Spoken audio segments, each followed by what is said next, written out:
Good afternoon, everyone. Good afternoon. Good afternoon. Good afternoon. Thank you all. Thank you, thank you. Thank you, thank you. So let me say, and I love you back, and I love you back. So let me say, my heart is full today. My heart is full today, full of gratitude for the trust you have placed in me, full of love for our country, and full of resolve. The outcome of this election is not what we wanted, not what we fought for, not what we voted for, but hear me when I say, the light of America's promise will always burn bright. As long as we never give up, and as long as we keep fighting.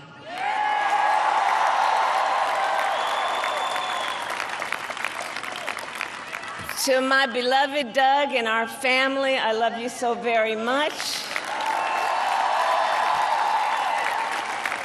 To President Biden and Dr. Biden, thank you for your faith and support. To Governor Walz and the Walz family, I know your service to our nation will continue. And to my extraordinary team, to the volunteers who gave so much of themselves, to the poll workers and the local election officials, I thank you all. Look, I am so proud of the race we ran, and the way we ran it, over the 107 days of this campaign. We have been intentional about building community and building coalitions, bringing people together from every walk of life and background, united by love of country with enthusiasm and joy in our fight for America's future. And we did it with the knowledge that we all have so much more in common than what separates us. Now, I know folks are feeling and experiencing a range of emotions right now. I get it. But we must accept the results of this election. Earlier today, I spoke with President-elect Trump and congratulated him on his victory. I also told him that we will help him and his team with their transition, and that we will engage in a peaceful transfer of power.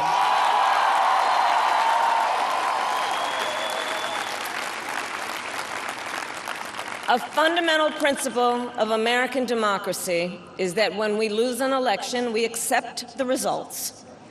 That principle, as much as any other, distinguishes democracy from monarchy or tyranny, and anyone who seeks the public trust must honor it. At the same time, in our nation, we owe loyalty not to a president or a party, but to the Constitution of the United States.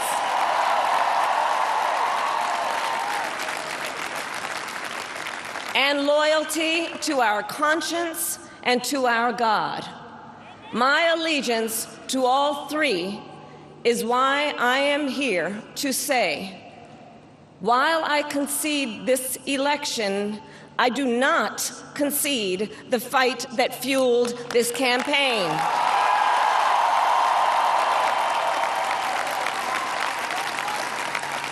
The fight for freedom, for opportunity, for fairness, and the dignity of all people.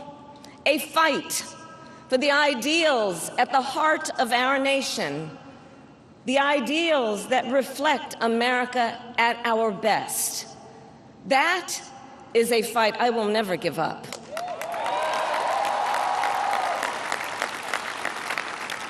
I will never give up the fight for a future where Americans can pursue their dreams, ambitions, and aspirations, where the women of America have the freedom to make decisions about their own body and not have their government telling them what to do. We will never give up the fight to protect our schools and our streets from gun violence.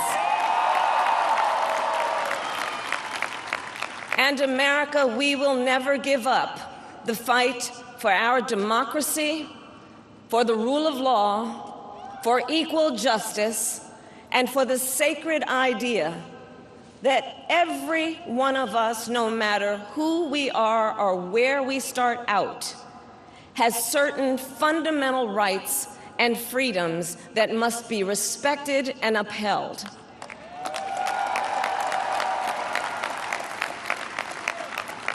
And we will continue to wage this fight in the voting booth, in the courts, and in the public square. And we will also wage it in quieter ways, in how we live our lives, by treating one another with kindness and respect, by looking in the face of a stranger and seeing a neighbor, by always using our strength to lift people up, to fight for the dignity that all people deserve.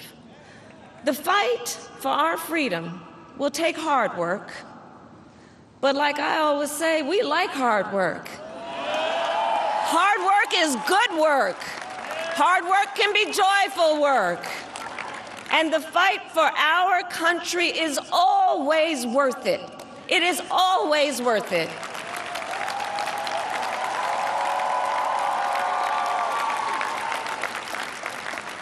To the young people who are watching, it is, I love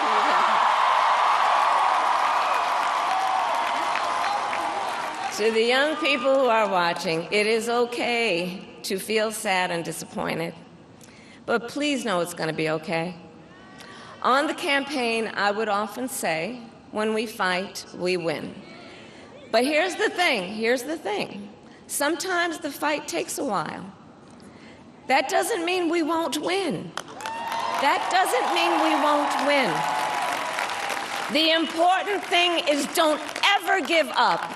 Don't ever give up. Don't ever stop trying to make the world a better place. You have power. You have power. And don't you ever listen when anyone tells you something is impossible because it has never been done before.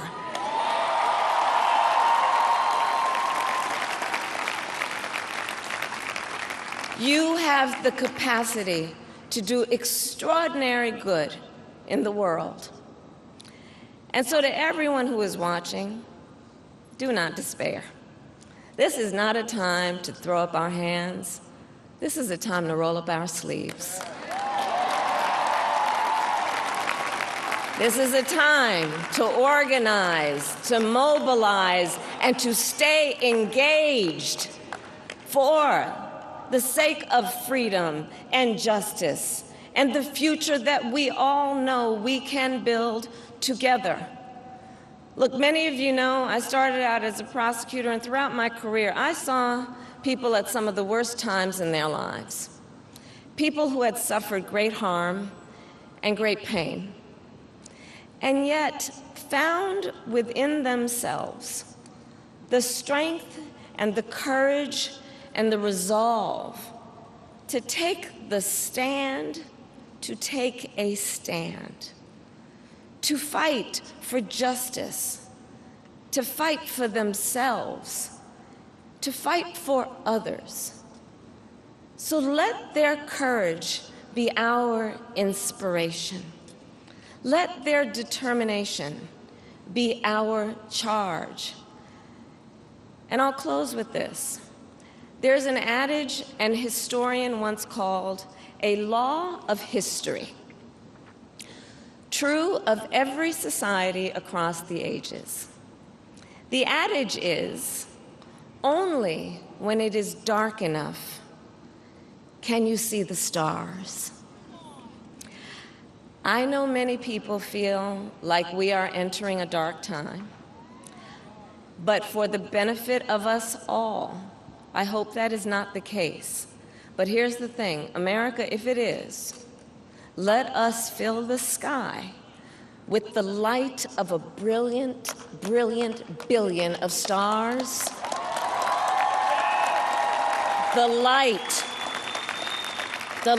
of optimism, of faith, of truth, and service.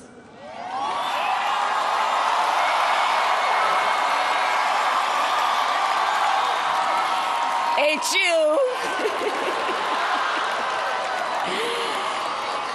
And may that work guide us, even in the face of setbacks, toward the extraordinary promise of the United States of America. I thank you all. May God bless you, and may God bless the United States of America. I thank you all. Thank you. Thank you.